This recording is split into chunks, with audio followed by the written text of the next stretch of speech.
Well, that's right. Good afternoon. How you doing today? Nothing but a hound dog. That's Gracie over here at Sharp Fawcett's Gallery, just trying to be in the middle of everything. But now we've cleared out the studio, and it's time for us to talk about empty bowls and the soup kitchen.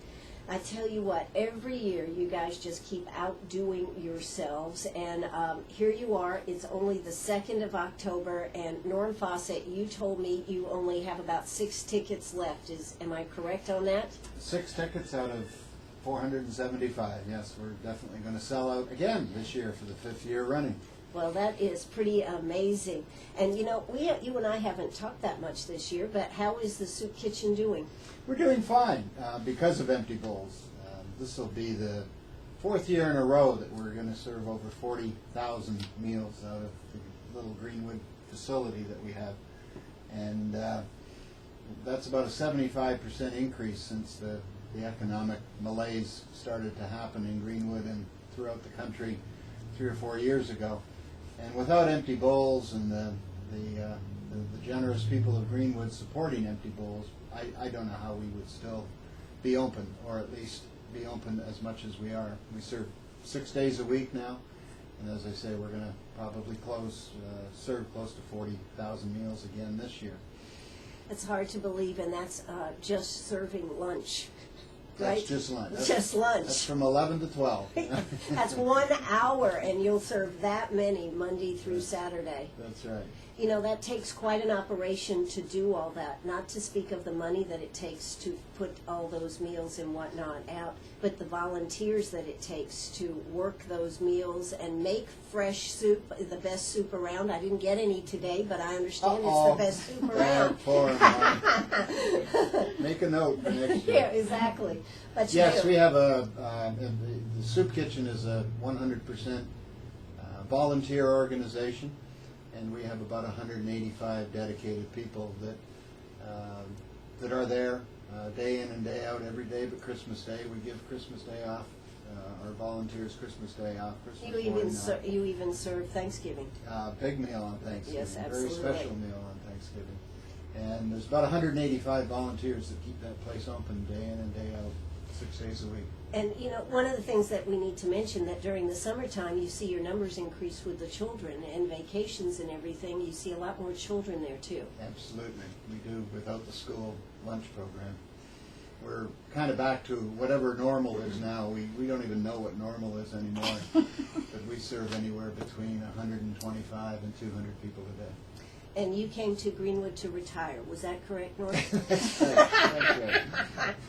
But you're the executive director there. You work nonstop organizing and keeping everything going. No, I don't. I got 184 other people that help me. Yeah, do but it. still, and you and Roxy spend a lot of time working. We do. Monday is our day to actually serve, and the rest of the week is a lot of administration. Roxy does, my wife does all the ordering, the food ordering for the food that's needed that isn't donated, and so we stay busy. But that's always been our idea of retirement. It's not to sit and play golf and fish all day. It's to stay busy but doing things we enjoy doing. We really do enjoy it. And this is how many years you've been doing this, Norm?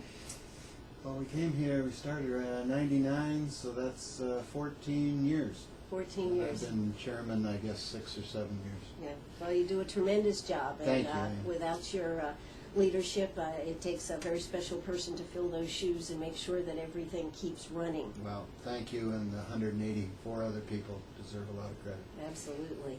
But, you know, part of this program that we're going to talk about today is empty bowls, and Jamie Tarasidis is head of the Medical Alliance, and y'all have come on strong. I remember the first year this happened, and my goodness, hasn't it grown, Jamie?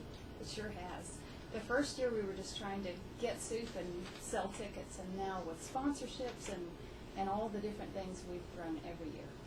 Now, how much dollars is it going to, with the sponsorships and everything, how is it going to, how projected? I mean, even if you tell us how last year turned out, it has to be tremendous help to the soup kitchen. Oh, I think we're hoping for more than 25,000. Would you say, Norm? We made 25,000 last year, and we will do better than that because of our increased sponsor base. We've got over 50 businesses and individuals in Greenwood that have stepped up and become sponsors, and that's where the bulk of our money comes from.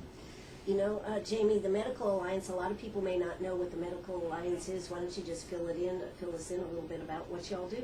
Okay. We're an organization of physician spouses. We've been involved in a lot of different things over a number of years. Usually we do health-related projects, but we've done things like volunteering at the food bank. Empty Bowls for the Soup Kitchen is our big thing right now. We've had fundraiser events for different things. We've had health fairs in public schools over a few recent years. Just doing good things related to, yeah. And, you know, I think it's terrific, and it also, being the Medical Alliance, it gives you an in to all these, the hospital and all these things to help get sponsors. Mm-hmm. Yeah, so that's a good thing. Mm-hmm. We have a lot of sponsors, though, that aren't related to the medical community in any way. Okay. Probably most of them are not related to the medical community. Well, how about that? So That's that's pretty wonderful. cool. Yeah. Absolutely. Mm-hmm. But to pull this all together, what does it take, Jamie? Oh boy. It's definitely a big partnership. Each of the different organizations couldn't really pull it off alone. The big thing is we need all of those bowls that all of the wonderful potters make. But there's a lot into putting together that evening and getting soup, getting volunteers, and so it's a wonderful partnership. I don't know how many people would come if we were just saying, come and eat dinner with us. Yeah, The beautiful bowls really attract a lot of people. absolutely. But the Medical Alliance our big part has been getting donations of soup and bread, desserts, and providing volunteers and getting other organizations to volunteer as well. Well, I think one of the things you do, you make homemade soup. These are not canned soups, right? These are homemade, delicious soups. They're wonderful soups that are provided by a variety of different donors. Sure. So we're going to talk more about who some of the donors are, maybe what even some of the soups are going to be, just so you know what you missed out on. Because they only have 6 tickets, folks. But that's okay. Hey, I'm Ann Eller right here on WCRS. We're going to, when we come back, we're going to be talking to Phyllis Collins. She is a potter, and we're also going to have the very nice to be able to talk to Sandy Singletary, who is an assistant professor of art. If you saw Sunday's Index Journal, you saw a big write-up about her. We're going to be talking about her because the Lander students are helping make bowls. So don't you go away. We'll be right back. Oh, that's right. We are right back here, Sharp Fawcett's Gallery. It is Meet Me at the Diner, and we're talking about empty bowls. And, of course, a great fundraiser for the Soup Kitchen. I tell you what, they're going to do 475 servings. Is that right? That's right. 475. That means they need 475 plus a few extra bowls just in case, I presume, to make sure everything is right. And Phyllis is with us. She is a starting member of GASP, which is the Greenwood Area Studio Potters. And Phyllis, how did you get involved in pottery? Because I understand before you moved to Greenwood, you weren't into that. Well, I was an empty nester moving to Greenwood, so I knew no one and didn't have anyone to care for. So one of my neighbors walked across to welcome me to the community, and he used to be the president of Piedmont Tech. Lex Walters. Lex Walters. And Right. he brought a pottery bowl with a poinsettia in it to welcome me to the neighborhood, and told me that both of those were made by the college. And I said, well, tell me more. I collared him and pulled him into my house and said, I really, really, really want to know about this pottery program. I drove to Edgefield and saw what the students were doing there, and I said, there is no way I cannot do this program. And from then, it was just, every time I could get down there and get my hands in clay, get muddy, Then we made tons of friends, started the Clay Guild, which is called GASP. Right. And that was Greenwood Area Studio Potters. And that group together, one night, Donna Connolly said, we really need to do empty bowls, but nobody knew what an empty bowls program was. She said it was an international program and that it really could look like anything. In fact, they wanted you to tell them how you put your event together. So they approached Norm, and then someone's brilliant idea with Medical Alliance to join with us, and we panicked. Oh no, now we've got to figure out how to get enough bowls. But they were, every potter in Gasp commits to 12. And we've had some that have fallen so in love with the project that they make 45 or 50 without any arm twisting. So, and this year, Lander joined us, which gave us a lot of relief with 150 bowls, I think. And then the woodworkers Right. also said I think they're giving us 160 this year. So the pressure's off, but we want that last person who walks in the door to have as much of a choice as the first person who walked in the door. So. Absolutely, and I think one of the things that's neat about this, if you've never been to an empty bowls, you actually get to walk in and pick out the bowl that you want your soup served in. After you have, if you're eating there, after you eat, you sit down and they will take it and wash the bowl out and bring it back to you. So it's nice and clean when it goes home. And we put out a different batch every hour, and each hour has each artist's work in it. So they get to choose if they want a certain bowl, that artist will be represented each hour. So you don't have to be there at the 5:30 seating to get the best bowls. That's right. That's right. But do come 15 minutes early before your seating so that you can look at them all and feel them all. And I am amazed. I've already been collecting the bowls at how beautiful the work is this year. Absolutely. Well, I think that's really neat. Now you have a studio, Yes. and where's your studio at? It is called Partners in Clay, and it is at Wyatt Farms, and that we looked for a facility, and Wyatt Farms built the facility for these 5 potters. There's 5 of us together, and we call it our playground. We just get to go in and play every day together and inspire and motivate each other, and it's a wonderful, wonderful place. That is terrific. That is terrific. Well, I know you are excited. I understand you could only make 12 bowls, though.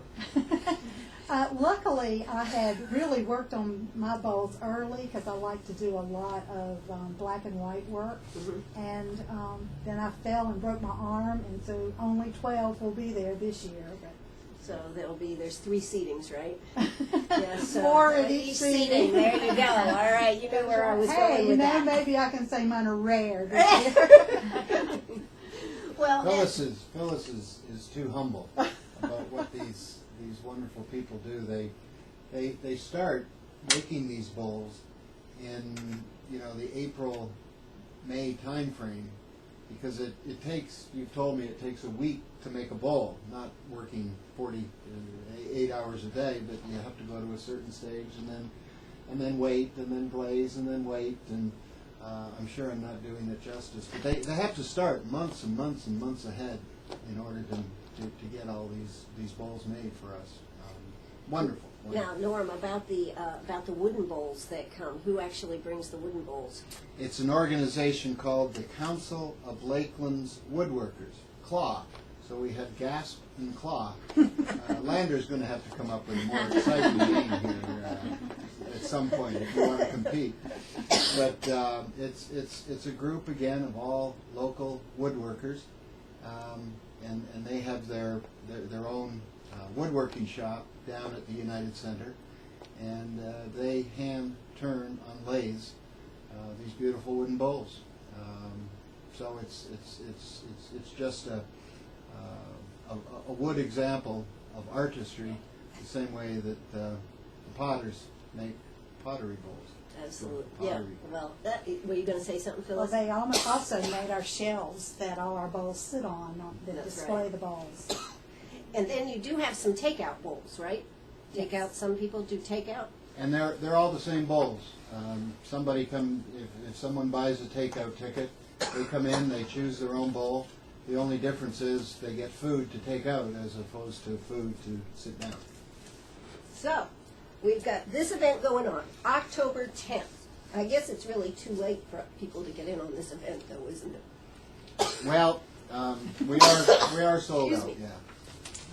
Yeah. 6. So you're down to only 6 tickets. Six takeouts, and I wish we could make more bowls or commit to more bowls. Okay. But luckily, with Lander's 150 or so, that will really put us over the top. That's terrific. I'm sorry, I am choked up over this exciting event here today. Jamie, why don't you tell us about some of the sponsors that are on this? This is a huge list of great sponsors. It sure is. We have different levels of sponsorship, and our platinum ladle sponsors are our top level sponsors, and they are Bank of America, Carolina Nerve Surgery and Spine Center, Emerald Ink and Stitches, First Presbyterian Church of Greenwood, Greenwood Ear, Nose and Throat, GreenwoodToday.com, Upper Savannah Radiology, and the Manning Law Firm. And we have other levels. We had people who donated anywhere from $100 up to $1,000, and they received certain numbers of tickets, bowls, billing on of our posters, and that kind of stuff. We have a long list of great sponsors. I think that is terrific. You have so many people coming in on this. But when we come back after the news, excuse me, we're going to be talking to Sandy Singletary, talking about some of the things over there at Lander. She's relatively a newbie over there at Lander, so it's going to be exciting to hear about her progress. And of course, if you saw the article in Sunday's paper, that was quite a write-up. I need to know what all these circled things are. When we come back, we're going to talk about it. Hey, don't you go away. I'm Ann Eller, raspy, but here. We'll be back. Arg, are you a pirate or a pack rat? Do you have a vacation of a lifetime sitting in the attic? Or a college tuition hung on a wall? Or is a fabulous retirement hidden in your jewelry box? Bring those items to Sharp Facet's gallery. We can establish value and buy from you or sell for you. And so ends another chapter at Sharp Facet's gallery. 72 Bypass and on the web, sharpfacets.com. Oh, that's right. We're right back here, Sharp Facets Gallery. Yes, I'm Ann Eller, and my voice is coming back, so how the heck are you doing this afternoon? We are talking about empty bowls, and I tell you what, it really is amazing, the coming together in our community of people that are involved in this. We've talked about the Potters, GASP. We've talked about, wait a minute, did I get that wrong? GASP? That's right. And then we've got the CLAW, Council of Lakeland's Area Woodworkers, and not the least, we also now have added Lander University. Their art pottery department over there is doing wonderful things. We happen to have sitting here with us Sandy Singletary. She is the assistant professor of art. Sandy, how did you all get involved in working with this program? Well, it was just a lucky kind of, I went to a workshop that Donna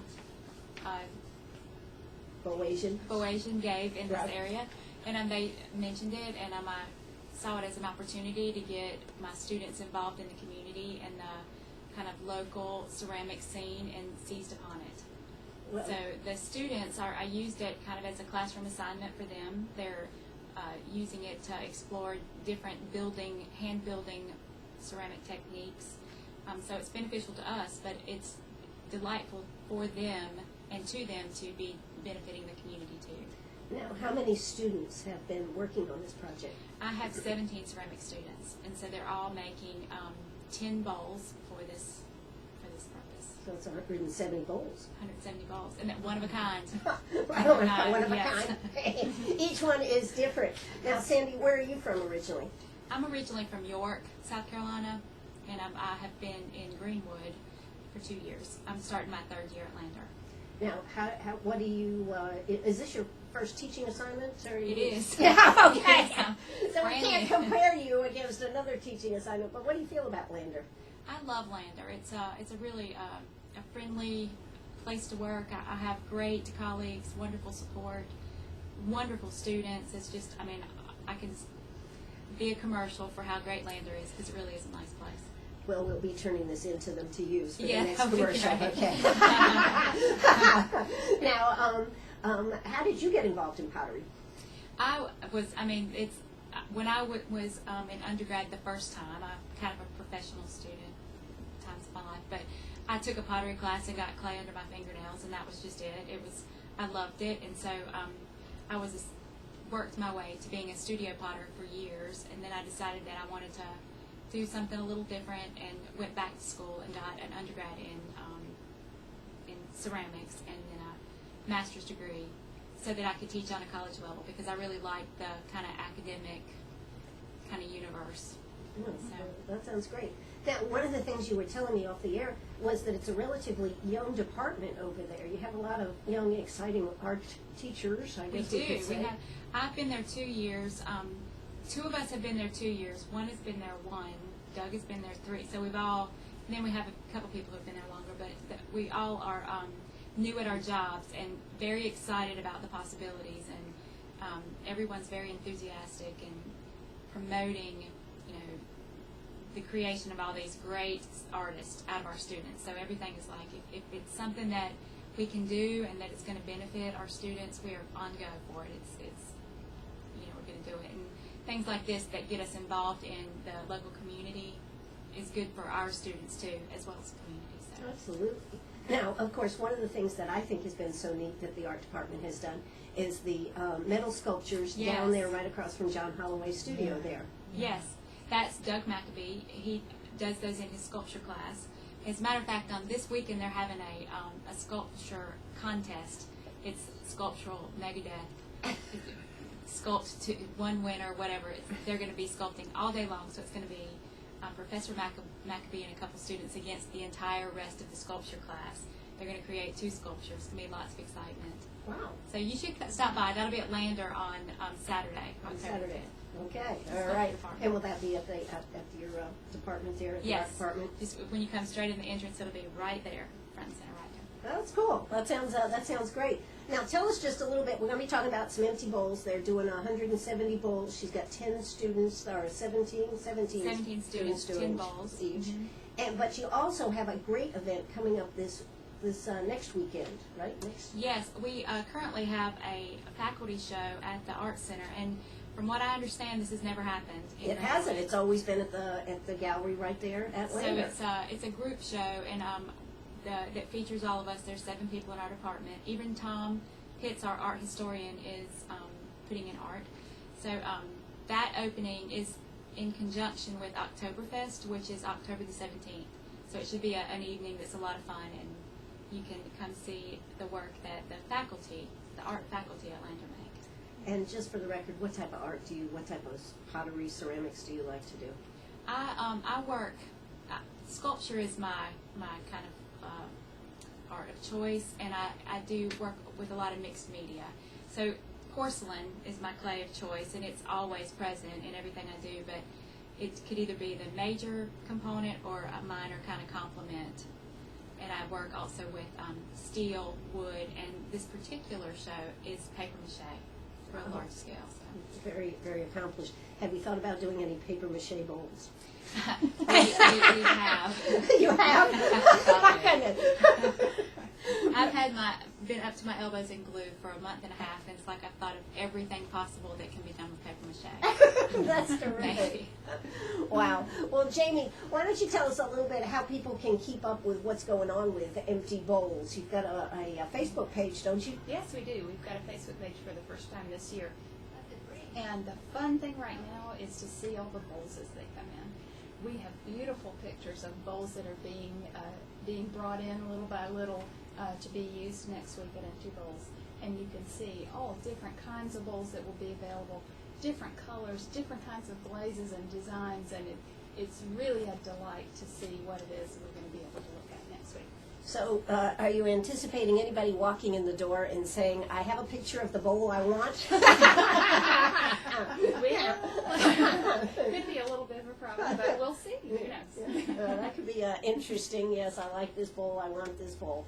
They can find us at Empty Bowls Greenwood on Facebook. Empty Bowls Greenwood on Facebook, so check that out. Now, this is coming up October 10th, so not a lot of time. They only have 6 tickets left.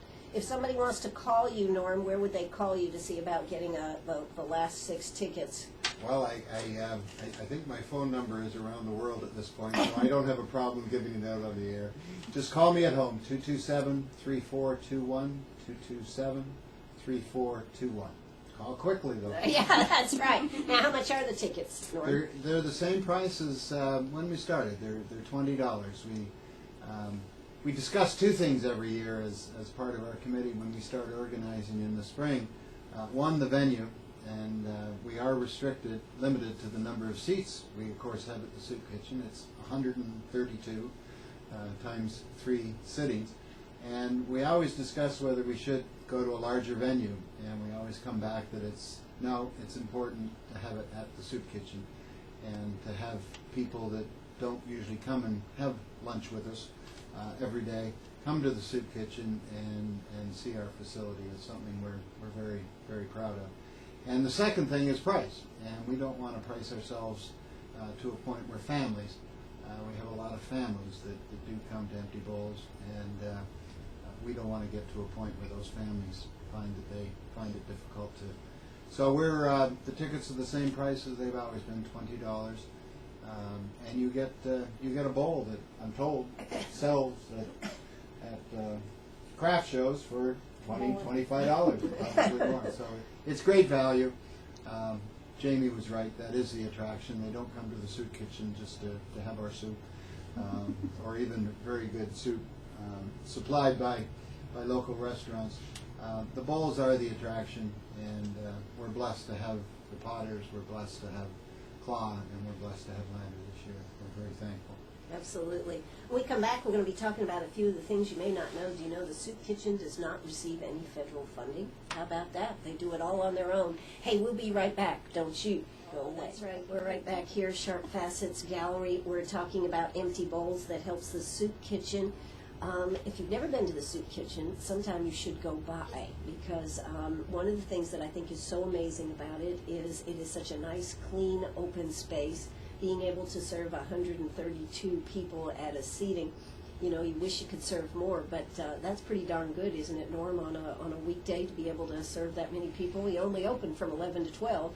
Well, when we moved to the United Center on Phoenix Street, the old Burton Center, or the old Blake School, I always have to ask people how long you've been in Greenwood when they ask where the soup kitchen is. And they either recognize the Burton Center or the Blake School.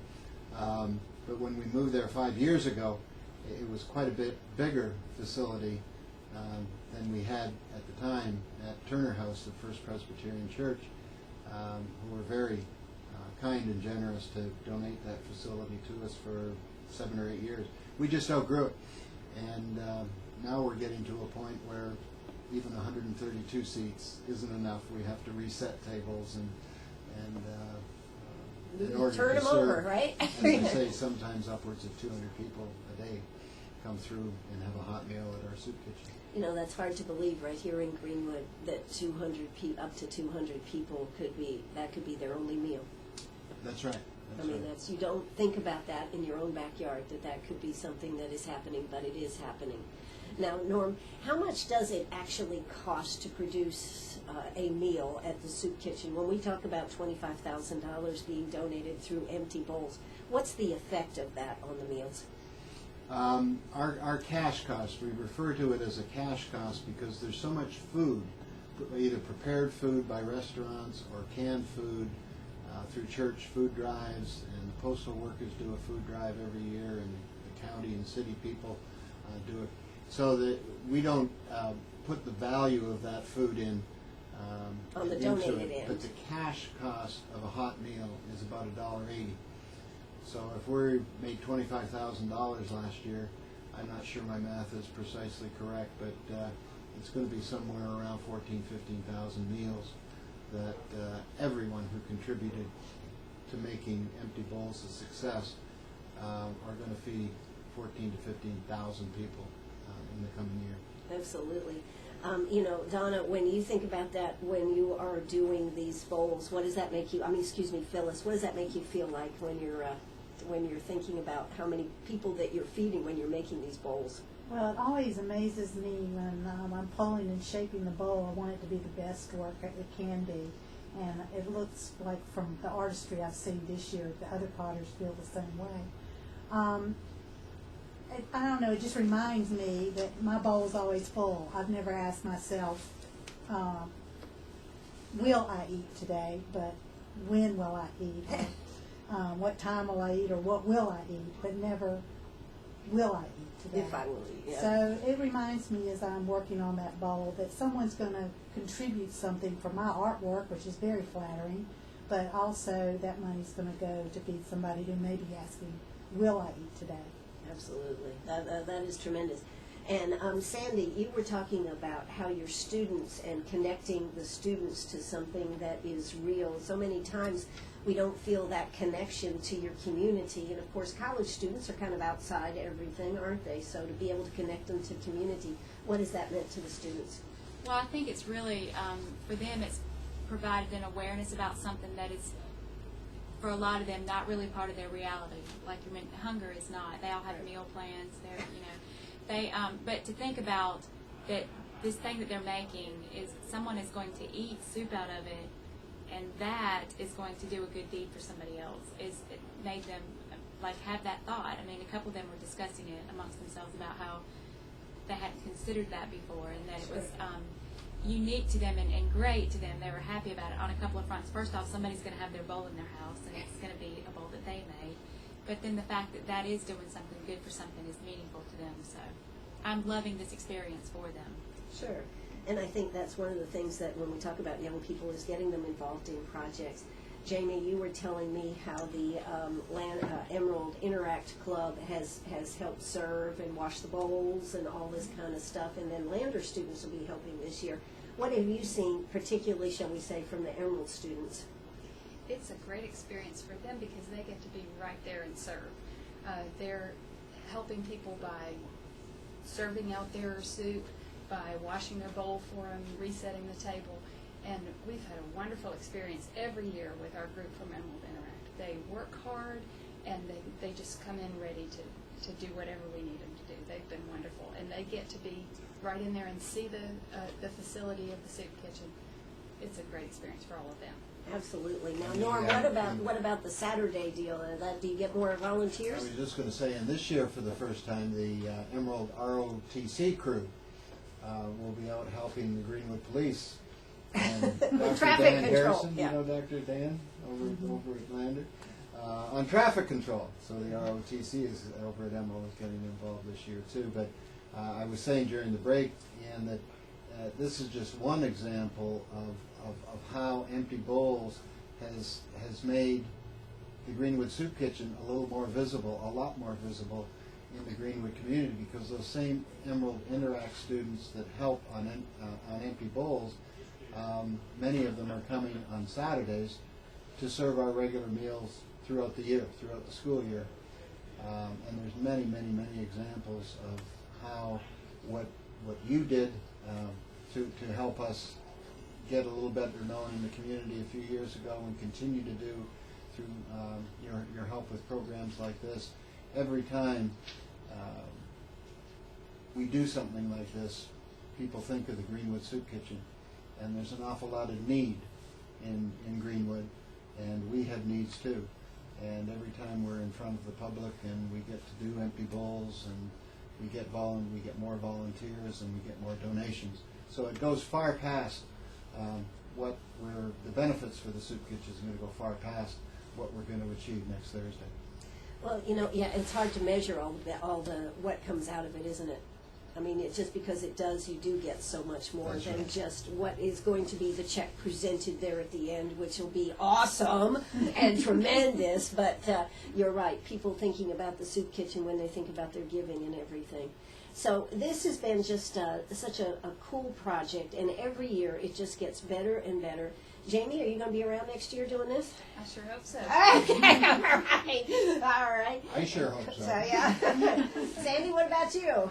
Yes, my students are going to make bowls every semester. So the bowls that are for this year are from one semester, but what we have for next year will be from two semesters. So it'll be the number of bowls will increase. Hallelujah. So then so that means you will have to figure out how to serve more soup, Norm. I'm sorry, you'll have to add another seating or something. Well, we've talked about going to 2 nights, 2 Okay. Thursdays in a row, or a Thursday and a Friday. Or there's other ways we can do it, but again, we don't want to put too much pressure on everybody that's making these bowls.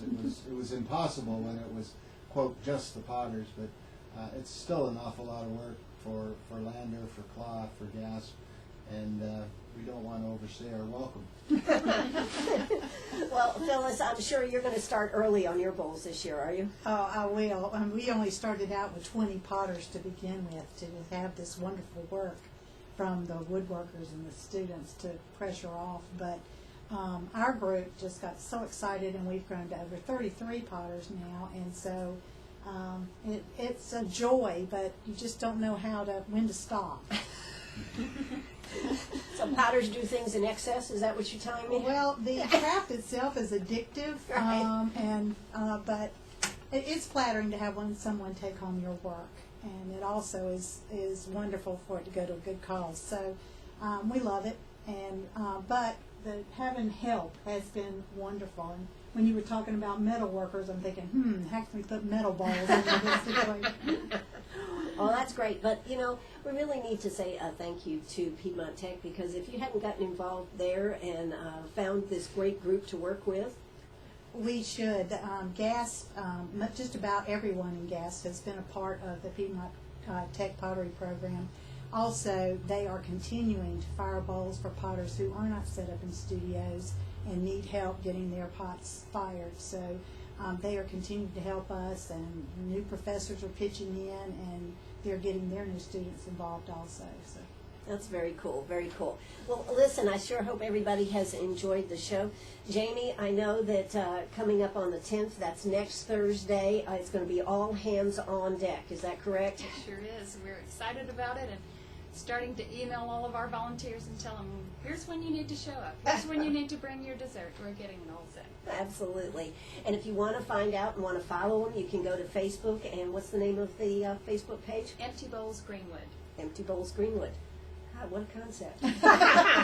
Hey, that's a good one. Hey, I'm Ann Eller. I have been here this afternoon with on WCRS right here in Greenwood with Norm Fawcett. Thank you very much, Norm, for all your work that you do to bring good food to the people that need it right here in Greenwood. And thank you for everything you do for us throughout the year. Thank you. Absolutely. And Phyllis, it's been a joy to meet you here today. Looking forward to seeing some of your work.